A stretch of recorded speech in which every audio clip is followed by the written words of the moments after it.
Hello everyone. कैसे हैं आप लोग? होपफुली सभी बढ़िया होंगे। राजस्थान स्टाफ सिलेक्शन बोर्ड की तरफ से स्वास्थ्य विभाग में काफ़ी अच्छी वैकेंसीज रिलीज हुई है और उसका नोटिफिकेशन रिलीज हुआ है।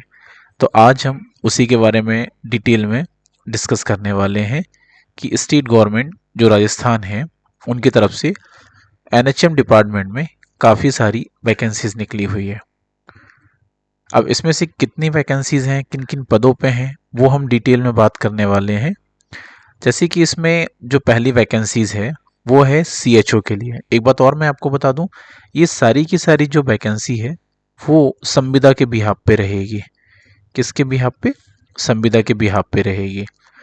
तो इसमें जो पहली पोस्ट है वो सीएचओ के लिए है और इसमें जो अनरिजर्व कैटेगरी की जो वैकेंसीज हैं वो है 2563 और अनुसूचित क्षेत्र मतलब अनरिजर्व कैटेगरी के लिए, जो रिजर्व कैटेगरी के लिए 71 पोस्ट हैं। तो टोटल 2634 मतलब 2634 वैकेंसीज का नोटिफिकेशन रिलीज हुआ है सीएचओ ओनली के लिए।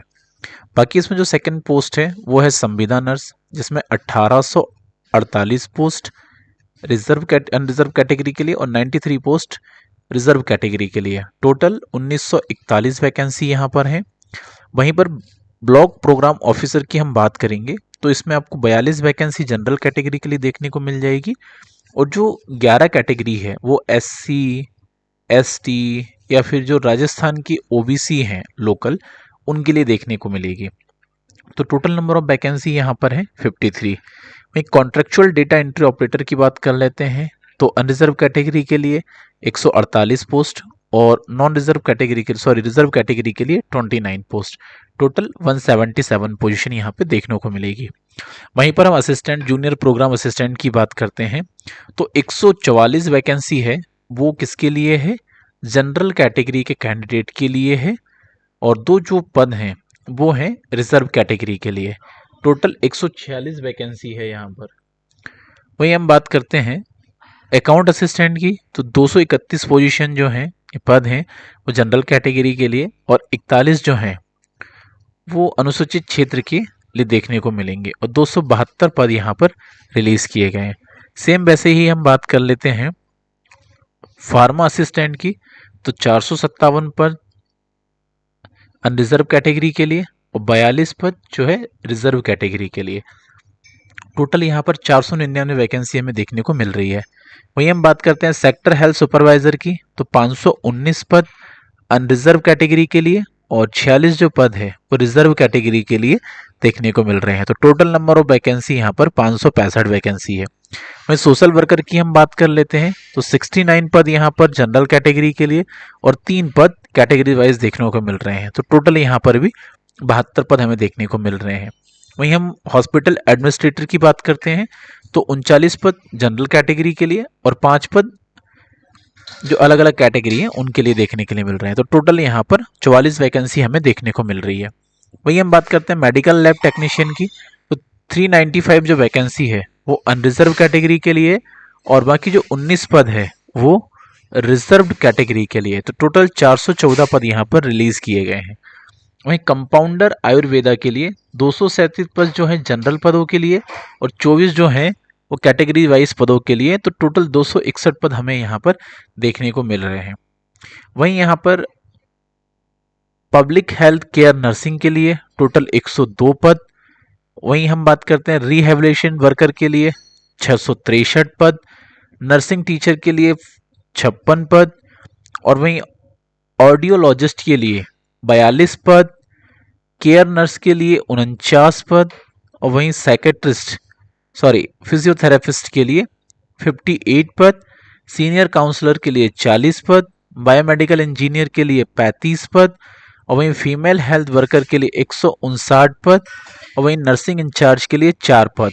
तो टोटल 8,256 पद हमें देखने को मिल रहे हैं, जिसमें से 7,828 जो पद हैं वो सारे के सारे अनरिजर्व कैटेगरी या जनरल कैटेगरी से जो बिलोंग करते हैं उन लोगों के लिए होने वाले हैं और जो 428 पद है वो एससी, एसटी या जो राजस्थान की ओबीसी कैटेगरी से बिलोंग करते हैं उन लोगों के लिए रिजर्व कैटेगरी में 428 पद दिए गए हैं। दूसरी जो इसी में जो वैकेंसी रिलीज हुई है वो है मेडिकल एजुकेशन सोसाइटी के संवर्ग के संविदा पद, जिसमें जो नर्सिंग ग्रेड 2 के लिए टोटल पद 4,466 पद है, जिसमें से अनरिजर्व कैटेगरी के लिए 4,224 पद और रिजर्व कैटेगरी के लिए 245 पद हमें यहाँ देखने को मिल रहे हैं। लैब टेक्नीशियन के लिए 304 पद और वहीं अनरिजर्व कैटेगरी के लिए 17 पद हमें देखने को मिल रहे हैं। तो टोटल 321 पद यहाँ पर हमें देखने को मिल रहे हैं। वहीं हम मेडिकल सोशल वर्कर की हम बात करते हैं तो 56 जो पद हैं वो हमारे अनरिजर्व कैटेगरी के लिए और 4 पद रिजर्व कैटेगरी के लिए हैं। टोटल 60 पद हमें देखने को मिल रहे हैं। वहीं हम बात करते हैं नर्सिंग ट्यूटर की तो टोटल 216 पद जो है वो अनरिजर्व कैटेगरी के लिए और जो 24 पद है वो रिजर्व कैटेगरी के लिए। तो टोटल 240 पद हमें यहाँ पर देखने को मिल रहे हैं। सेम वैसे ही हम बात करते हैं इसमें ऑडियोलॉजिस्ट, बायोमेडिकल इंजीनियर और फिजियोथेरेपिस्ट, इनके लिए 26 और 12-12 पद हमें देखने को मिल रहे हैं अनरिजर्व कैटेगरी के लिए, और रिजर्व कैटेगरी के लिए 2 टोटल 5 पद देखने को मिल रहे हैं। तो इसमें भी टोटल जो वैकेंसी है अनरिजर्व कैटेगरी के लिए या जनरल कैटेगरी के लिए 4,850 है और रिजर्व कैटेगरी के लिए 292 पदों के लिए यहाँ पर रिक्रूटमेंट निकाली गई है। तो टोटल जो वैकेंसी है हमें जो एजुकेशन सोसाइटी के लिए है वो 5,142 वैकेंसी है। अगर हम टोटल वैकेंसी की बात करें तो 8,256 पद एनएचएम के लिए प्लस जो एजुकेशन सोसाइटी के लिए 5,142 पद हमें देखने को मिल रहे हैं। तो काफ़ी अच्छी वैकेंसीज हैं और अलग अलग डिपार्टमेंट के हिसाब से वैकेंसीज यहाँ पर रिलीज़ की गई है। वहीं हम इसमें बात कर लेते हैं आपको फॉर्म फिल करने के लिए इनकी जो पोर्टल है या राजस्थान गवर्नमेंट का जो पोर्टल है http://rssv.rajasthan.gov.in पर विजिट करके यहाँ पे आप अपना रजिस्ट्रेशन करके फॉर्म फिल कर सकते हैं, या फिर कियोस्क के माध्यम से आप http://so.rajasthan.gov.in पर लॉगिन करके आप अपना फॉर्म फिल कर सकते हैं। और वहीं हम यहाँ पे बात कर लेते हैं पंजीयन करने के बाद आपको जो फीस पे करनी पड़ेगी, जो अनरिजर्व कैटेगरी के कैंडिडेट हैं या ओबीसी कैटेगरी के कैंडिडेट हैं अदर स्टेट के, उनके लिए टोटल वैकेंसी जो फॉर्म फीस लगने वाली है वो 600 रुपये लगेगी प्लस जीएसटी लगेगी इसमें, ठीक है। वहीं जो राजस्थान के ओबीसी प्लस एससी या एसटी कैटेगरी के जो कैंडिडेट हैं उनके लिए जो फीस होने वाली है वो 400 रुपये प्लस जीएसटी रहेगी। और अगर जो कोई डिसेबिलिटी से फॉर्म फिल कर रहे हैं तो उनके लिए 400 रुपये इसकी फ़ीस होने वाली है और ये नॉन रिफंडेबल फीस होगी।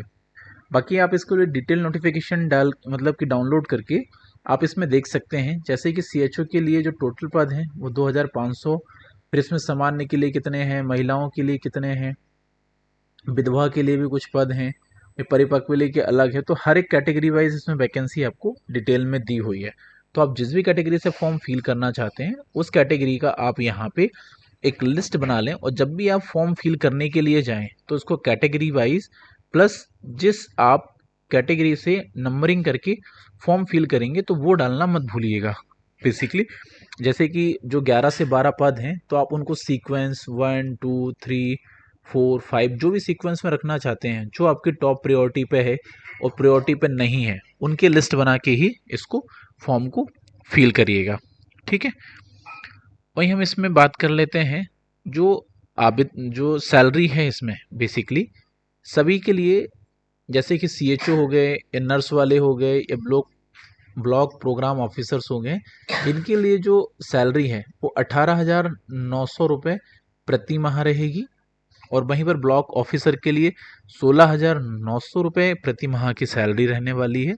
और अलग अलग कैटेगरी वाइज यहाँ पे जो हाईएस्ट हमें सैलरी देखने को मिल रही है वो है 18,900 रुपये, और मिनिमम सैलरी जो हमें देखने को मिल रही है वो है 11,200 रुपये होने वाली है, जो कि सेक्टर हेल्थ सुपरवाइजर के लिए सबसे कम सैलरी है 11,200 रुपये, ठीक है। इसी तरीके से हम इसमें बात कर लेते हैं कि आपको क्या क्या डॉक्यूमेंट्स लगने वाले हैं। तो आपको जो फॉर्म फिल करने के लिए डॉक्यूमेंट्स रिक्वायरमेंट रहेंगे जैसे सीएचओ के लिए आपको मिनिमम, जैसे कि अगर आपने बीएससी किया है या फिर आपने जीएनएम किया हुआ है या फिर आपका कोई आयुर्वेदा है ना से अगर आपका सर्टिफिकेट है, तो ये डॉक्यूमेंट्स आपके मिनिमम होने चाहिए। उसके बाद में आपने 10th 12th जो किया है या आप कैटेगरी वाइज फॉर्म फिल कर रहे हैं, तो आपका कास्ट का सर्टिफिकेट होना चाहिए। दूसरी बात हम कर लेते हैं, इसमें आपका बॉन्ड रहेगा, ठीक है, जो मिनिमम 5 ईयर की पीरियड तक रहेगा। अगर आप सिलेक्शन ले लेते हैं, सिलेक्शन लेकर ज्वाइनिंग कर लेते हैं और ज्वाइनिंग करने के बाद आप चाहे वो 1 मंथ के बाद छोड़ें या फिर 4 ईयर के बाद अगर आप छोड़ें, मिनिमम आपको 5 ईयर का पीरियड सर्व करना पड़ेगा। 5 ईयर के पीरियड के पहले अगर आप कभी इस जॉब को छोड़ते हैं तो मिनिमम आपको 5 लाख रुपए की पेनल्टी पे करनी पड़ेगी, ठीक है। और ये आपको एक वैसे की फॉर्म में जो है स्टाम्प में है, वो ड्यूरिंग द ज्वाइनिंग साइन करके या फील करके ऑल कंडीशन के साथ में सबमिट करना पड़ेगा। तो ये कुछ इसकी बेसिक कंडीशंस हैं जो आपको पता होनी चाहिए। वहीं हम इसमें बात कर लेते हैं आवेदन कैसे करना है, ये तो पता ही है। वहीं हम बात कर लेते हैं फ़ोटोज़ के लिए। फ़ोटोज़ में आपको क्या क्या चीज़ें ध्यान रखनी है। सबसे पहले तो फ़ोटोज़ का साइज़, तो फ़ोटोज़ का साइज़ कितना होना चाहिए, 35 सेंटीमीटर बाय 4.5 सेंटीमीटर का होना चाहिए, या फिर इसमें 240 वाई या 320 वाई का पिक्सल्स में होनी चाहिए, एक चीज़। दूसरा, जो फ़ोटो का बैकग्राउंड है वो वाइट होना चाहिए और फ़ोटो आपकी पासपोर्ट साइज में होनी चाहिए, और इसमें आप गॉगल्स वगैरह लगा के नहीं, सिंपल फ़ोटोज़ लीजिएगा। वहीं हम सिग्नेचर की हम बात कर लेते हैं। तो सिग्नेचर के लिए आपको 7x2 का एक ब्लॉक करके उसमें डार्क ब्लू या फिर ब्लैक इंक से सिग्नेचर करने पड़ेंगे, और इसके साइज भी जो है आपके पिक्सल्स के 280x80 के साइज में होना चाहिए, ठीक है। और जो मिनिमम इसमें फोटो का साइज है वो 20 KB से 50 KB के बीच में होना चाहिए, इससे ज़्यादा का नहीं होना चाहिए। तो ये कुछ बेसिक इन्फॉर्मेशन है जो आपको पता होनी चाहिए ड्यूरिंग द फॉर्म फिलिंग। बाकी इसमें जो सिलेबस की और हम बात कर लेते हैं, तो इसमें सभी कैटेगरीज के लिए बेसिकली क्या है कि सिलेबस भी सिंपल ही दिया हुआ है, वो हम सिलेबस देख लेते हैं।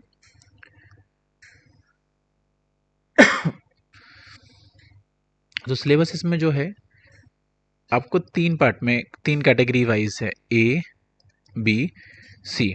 ई में क्या है आपका जीके है, जो जीके आपका राजस्थान के बेस पर रहेगा, ठीक है।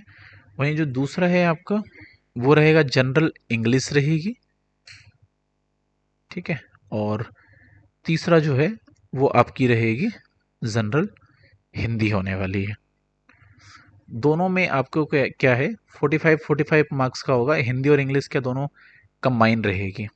तो आपको जो है जीके के 45 मार्क्स रहेंगे, इसके बाद हिंदी के 45 मार्क्स रहेंगे। और इसमें आपका जो सी कैटेगरी का सेक्शन रहेगा, उसमें आप जिस भी डिपार्टमेंट से फॉर्म फिल कर रहे हैं उसमें आपके सब्जेक्ट से रिलेटेड बेसिक क्वेश्चन होंगे। 45 मार्क्स के आपके डी सेक्टर में कंप्यूटर से रिलेटेड नॉलेज चाहिए होगा या उससे रिलेटेड चीज़ें रहेंगी। और ई कैटेगरी में जो है वो आपको प्रोफेशनल क्वालिफिकेशन से रिलेटेड 270 मार्क्स का रहेगा। मतलब हाईएस्ट वेटेज जो है इसमें आपके प्रोफेशनल सब्जेक्ट से रिलेटेड रहेंगे, जिसके अंदर कुछ टॉपिक्स होने वाले हैं, जैसे कि बेसिक ह्यूमन बॉडी से रिलेटेड क्वेश्चन रहेंगे, basic concept of public health के रहेंगे, चाइल्ड हेल्थ के कुछ क्वेश्चंस रहेंगे इसमें। देन फिर इसके बाद में family planning and the adolescent health के कुछ क्वेश्चंस रहेंगे, फिर मैटरनल हेल्थ भी इसमें रहेगा आपका। वहीं कम्युनिकेबल डिसीज से क्वेश्चंस होंगे, नॉन कम्युनिकेबल डिसीज के क्वेश्चन होंगे, और 8th में न्यूट्रिशंस एंड 9th में स्किल्स बेस्ड, 10th आपका general medicine emergency, general pharmacology, general surgery, and इसके बाद कुछ मिसलेनियस क्वेश्चंस रहेंगे जो कि आपके बिहेवियर चेंजेस कम्युनिकेशन स्किल्स पर रहेंगे या फिर वर्क मैनेजमेंट एंड एडमिनिस्ट्रेशन के बिहाफ पर रहेंगे। तो जो आपका टोटल पेपर है वो 450 मार्क्स का रहेगा। तो ये सिलेबस है, इसमें हर सब्जेक्ट वाइज इसमें सिलेबस दिया गया है आपको। तो you can visit on the website and आप वहाँ से नोटिफिकेशन डाउनलोड में करके आप इसको अपनी जॉब की पोस्टिंग के हिसाब से देख सकते हैं, जिस जिस कैटेगरी में आप फॉर्म फिल करना चाहते हैं। बाकी आपको इससे रिलेटेड अगर कुछ भी डाउट है या कुछ कन्फ्यूज़न है या फॉर्म फिल करने में कोई प्रॉब्लम आ रही है, तो आप हमें कमेंट सेक्शन में जो भी प्रॉब्लम है वो शेयर कर सकते हैं। और बाकी इससे रिलेटेड आप हमें आपके फीडबैक भी शेयर कर सकते हैं। और बाकी इसी तरीके की जॉब अपडेट के लिए आप इस चैनल को सब्सक्राइब कर सकते हैं और ज़्यादा से ज़्यादा लोगों को शेयर करिए, क्योंकि काफ़ी अच्छी वैकेंसीज है जिससे सभी को बेनिफिट मिल पाए। Signing off this session, thank you so much.